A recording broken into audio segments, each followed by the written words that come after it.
নমস্কার, দেখছেন talk to Bangla. আমি অভিষেক রয়েছে আপনাদের সাথে। এই মুহূর্তে যে খবর নিয়ে উপস্থিত হয়েছি, নীতিশ কুমার এই মুহূর্তে বিহারে অন্য ধরনের একটা পলিটিক্স তৈরি করতে চাইছেন এবং বিজেপি বিরোধী একটা পলিটিক্স তৈরি করে যদি তার দলের বেশ খানিকটা উন্নতি সাধন করা যায়, সেই জায়গাটায় নীতিশ কুমার এই মুহূর্তে তৈরি করতে চাইছেন এবং তাই জন্য এআইএমআইএম অর্থাৎ আসাদুদ্দিন ওয়াইসির দলের সঙ্গে বেশ খানিকটা সম্পর্কিত রয়েছেন এবং খোদ আসাদুদ্দিন ওয়াইসির সঙ্গে যোগাযোগ করেছেন নীতিশ কুমার। তেমনই একটা খবর এই মুহূর্তে বিহারে ঘুরে বেড়াচ্ছে এবং আপনাদেরকে জানাই যে এই মুহূর্তে সামনেই মকর সংক্রান্তি রয়েছে। মকর সংক্রান্তির পরেই 10খানা ক্যাবিনেটে মন্ত্রী সভার বিস্তার হবে এবং সেই বিস্তারে 6খানা মন্ত্রী তৈরি হবে জেডিইউ এর পক্ষ থেকে এবং 4জন মন্ত্রী তৈরি হবে বিজেপির পক্ষ থেকে এবং সেইখানেই নতুন একটা টুইস্টের সম্ভাবনা দেখা দিয়েছে।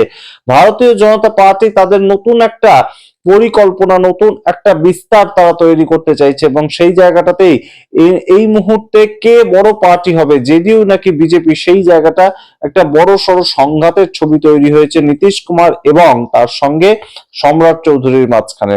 সমস্তটা নিয়ে বিস্তারিত আলোচনা করবো। তার আগে অবশ্যই টক টু বাংলা ইউটিউব চ্যানেলটিকে সাবস্ক্রাইব করুন, ভিডিও দেখুন শেষ অবধি স্কিপ না করে। নীতিশ কুমার এই মুহূর্তে আরএলএম অর্থাৎ আরএলএম বলতে উপেন্দ্র কুশওয়াহা, তাদের সঙ্গে যেমন যোগাযোগ স্থাপন করছে ঠিক তেমন ভাবেই এই মুহূর্তে উপেন্দ্র কুশওয়াহার পার্টির 3জন বিধায়কের সঙ্গে যোগাযোগ স্থাপন করছে ভারতীয় জনতা পার্টি এবং ভারতীয় জনতা পার্টির সভাতে এই মুহূর্তে নীতিন নবীন ডেকেছিলেন এই উপেন্দ্র কুশওয়াহার বিভিন্ন ধরনের যারা 4জন বিধায়ক রয়েছেন তাদেরকে। কিন্তু 4জন বিধায়কের মধ্যে উপেন্দ্র কুশওয়াহার স্ত্রী যদি একজন বিধায়ক হয়ে থাকেন, বাকি 3জন বিধায়ককে দেখা গিয়েছিল কিন্তু এই বিজেপির সভাতে। সেই জায়গা থেকে উপেন্দ্র কুশওয়াহার 3জন বিধায়ক এই মুহূর্তে বিজেপিতে চলে যেতে পারেন, সেটা একটা খবর উঠে গিয়েছে এবং সেইখানটায় জিতেন রাম মাঝিকে একদম নিজের কক্ষিগত করে রাখতে চাইছেন কিন্তু নীতিশ কুমার চাইছেন এই মুহূর্তে তার দলের যে 85জন বিধায়ক রয়েছে সেই সংখ্যাটাকে আরেকটু বাড়াতে এবং জিতেন রাম মাঝি এই মুহূর্তে যতই তিনি নীতিশ কুমারের সঙ্গে থাক না কেন, জিতেন রাম মাঝি যতই নীতিশ কুমারকে সাপোর্ট করুক না কেন, কিন্তু হামের যে 5জন বিধায়ক রয়েছে অর্থাৎ জিতেন রাম মাঝির যে 5জন বিধায়ক রয়েছে সেই 5জন বিধায়ক কিন্তু অত্যন্ত ডেডিকেটেড এবং পুরো দিনের সঙ্গে জিতেন রাম মাঝি। সেই জায়গা থেকে তাদেরকে ভাঙিয়ে নিয়ে জেডিইউ তে নিয়ে আসা বেশ কয়েকটা চাপের ব্যবস্থায় সেই জায়গা থেকে নীতিশ কুমার এই মুহূর্তে সংযোগ করছেন। কোথায় সংযোগ করছেন? সরাসরি ইন্ডিপেন্ডেন্ট যারা এমএলএ রয়েছেন এআইএমআইএম তাদের সঙ্গে, অর্থাৎ একদম সংখ্যালঘু সম্প্রদায়ের যে 5জন বিধায়ক রয়েছেন সেই 5জন বিধায়কের সঙ্গে যোগাযোগ করার সূত্রে নীতিশ কুমার সরাসরি আসাদুদ্দিন ওয়াইসি হায়দ্রাবাদে তার সঙ্গে যোগাযোগ করেছেন এবং আসাদুদ্দিন ওয়াইসি এই দলের একদম প্রতিষ্ঠাতা। তিনি যদি বলে দেন স্বভাবতই এই 5জন বিধায়ক সরাসরি জেডিইউ তে যোগাযোগ করতে পারেন এবং জেডিইউ তে আসতেও পারেন এবং মকর সংক্রান্তির এই যে পরবর্তীতে ক্যাবিনেটের বিস্তার হবে সেই জায়গা থেকে নীতিশ কুমার দেখতে পাচ্ছেন তার হাতে গৃহমন্ত্রক নেই, তার হাতে স্পিকার পদ নেই এবং সেই জায়গা থেকে একমাত্র এখন তার কাছে যে সম্ভাবনাটা থাকছে সেটা একমাত্র যে মন্ত্রী সভায় তার যদি বেশি পরিমাণ মন্ত্রী থাকে তাহলে অন্তত সরকারটা তার কথা মতন চলতে পারে।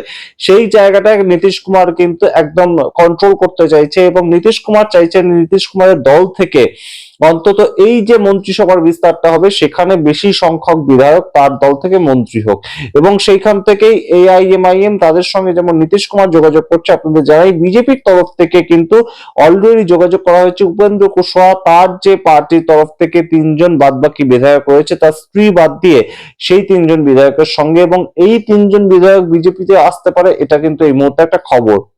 এবং অবশ্যই এই মুহূর্তে ভারতীয় জনতা পার্টি যেমন নিজেদের ক্ষমতাটা বিস্তার করতে চাইছে বিহারের অভ্যন্তরে, ঠিক তেমন ভাবেই নীতিশ কুমার যখন 3য় বৃহত্তম পার্টি ছিল তখনও ভারতীয় জনতা পার্টির কাছে তারা আত্মসমর্পণ করেনি। এখন তারা অত্যন্ত ভালো জায়গায় রয়েছে, 85টা তাদের এমএলএ পজিশন রয়েছে, সেইখান থেকেও তারা কখনোই কিন্তু চাইবে না যে তারা বিজেপির কাছে আত্মসমর্পণ করুক, অর্থাৎ বিজেপির মন্ত্রীর সভার যে সংখ্যা সেটা বৃদ্ধি হয়ে যাক, বৃদ্ধি পাক, কোনোভাবেই সেটা তারা চাইবে না। সেইখান থেকে কিন্তু নীতিশ কুমারকে এই মুহূর্তে একটা বড় সড় সিদ্ধান্ত নিতে হবে যে রাজনৈতিক ভাবে যে এআইএমআইএম কে যদি নিজের দিকে টানতে পারে নীতিশ কুমার, তাহলে অবশ্যই কিন্তু এই মুহূর্তে একটা প্রথম রাজনৈতিক দল যেটা সর্ববৃহৎ রাজনৈতিক দল সেটা নিজেদেরকে প্রমাণ করতে পারবে নীতিশ কুমার, সেটা যেমন একটা দিক। কিন্তু অন্য দিকে আরেকটা বড় কথা হচ্ছে যে নীতিশ কুমার এই মুহূর্তে শুধু মুখ্যমন্ত্রী এবং তার দলের পক্ষ থেকে কোনো বৃহৎ মন্ত্রিত্ব কাউকে কিন্তু দেওয়া হয়নি।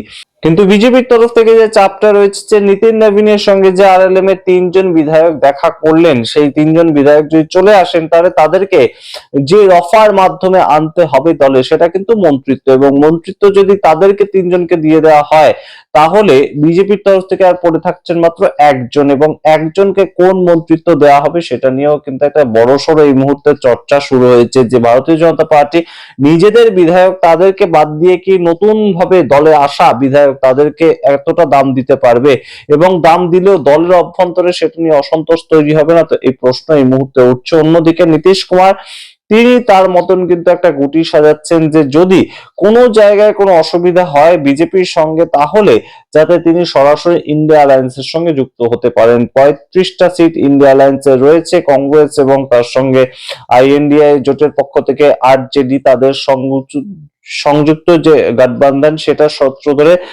35টা তাদের আসন রয়েছে, এবং 35 প্লাস নীতিশ কুমারের যদি 90টাও থাকে তাহলেই কিন্তু নীতিশ কুমার কোথাও গিয়ে এই মুহূর্তে সরকার তৈরি করে ফেলতে পারবে, সেই প্রেক্ষাপটটা তারা হাতে রাখছে। এবং অবশ্যই এই মুহূর্তে নীতিশ কুমারের বড় সড়ো একটা চাল কিন্তু তৈরি হবে। নীতিশ কুমার যদি এই যে এআইএমআইএম তাদের যে 5 জন বিধায়ক আছে তাদেরকে যদি নিজেদের দলে টানতে পারে, অর্থাৎ 85+5 হয়ে গেলে কিন্তু 90 সংখ্যাটা দাঁড়ায়, এবং 90 সংখ্যাটার দ্বারা যদি নীতিশ কুমার নিজেদেরকে সর্ববৃহৎ পার্টি তৈরি করতে পারে তাহলে নীতিশ কুমার অন্তত যে কোনো মুহূর্তে নিজের মুখ্যমন্ত্রিত্ব বজায় রাখার জন্য যে কোনো সময় ফ্লিপ করতে পারে, এই প্রেক্ষাপটটা কিন্তু নীতিশ কুমারের হাতে থাকে।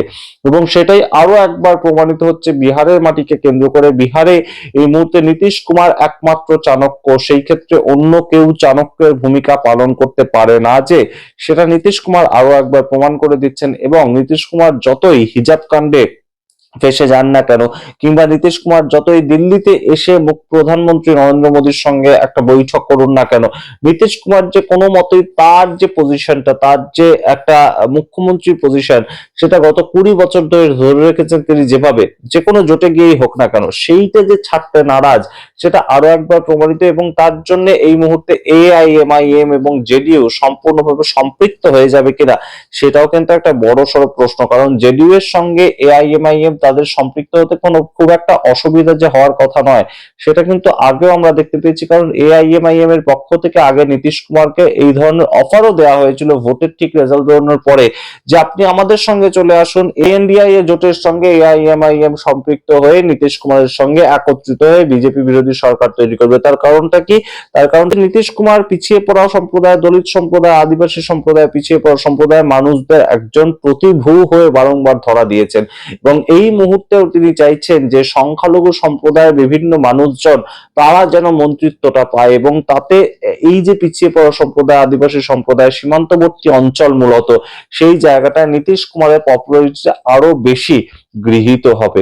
সামগ্রিক রিপোর্টে রাখলাম আপনাদের সামনে, আপনারা অবশ্যই কমেন্ট বক্সে আপনাদের মতামত কমেন্ট করবেন। তবে এআইএমআইএম এবং তার যে প্রতিষ্ঠাতা আসাদউদ্দিন ওয়াইসি তার সঙ্গে নীতিশ কুমারের যোগাযোগ সেটা কিন্তু একটা বড়সড় ইঙ্গিত এই মুহূর্তে দিচ্ছে। বিজেপি বিরোধিতার ক্ষেত্রে নীতিশ কুমার কেন এতটা অগ্রসর হচ্ছেন, কেন এতটা অ্যাগ্রেসিভ হচ্ছেন, আপনাদের মতামত দেখার অপেক্ষায় রইলাম। দেখতে এখন টক টু বাংলা, অবশ্যই টক টু বাংলা ইউটিউব চ্যানেলকে সাবস্ক্রাইব করে দিন।